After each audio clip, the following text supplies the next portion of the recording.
అండి ఈరోజు బీరకాయ పెసరపప్పు కర్రీ చేసినానండి. పెసరపప్పుని నానబెట్టుకొని, ఉల్లిగడ్డ, టమాటా, బీరకాయలను కట్ చేసి పెట్టుకొని, ఆయిల్ పెట్టి, జీలకర్ర, ఆవాలేసి, ఆనియన్స్ వేసి కాసేపు మగ్గనిచ్చి, అల్లం పేస్ట్, పసుపు వేసుకోవాలండి. అల్లం పేస్ట్, పసుపు బాగా మగ్గాక కాసేపు అలానే వేగిస్తూ ఉంచాలండి.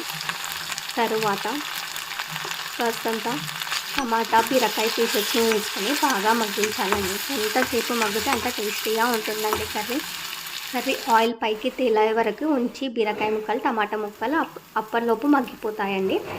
తరువాత నానబెట్టుకున్న పెసరపప్పుని ఆయిల్లో బీరకాయ ముక్కల్లో వేసి బాగా కొద్దిసేపు ఫ్రై చేయాలండి.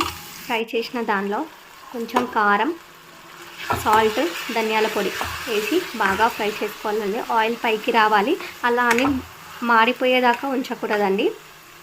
తరువాత కాస్త అన్ని వాటర్ వేసి బాగా మగ్గించుకోవాలండి. వాటర్ బాగా మగ్గాక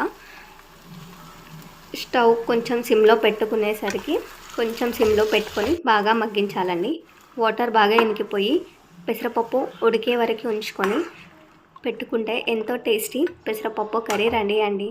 థ్యాంక్ యూ. ప్లీజ్ సపోర్ట్ అండి.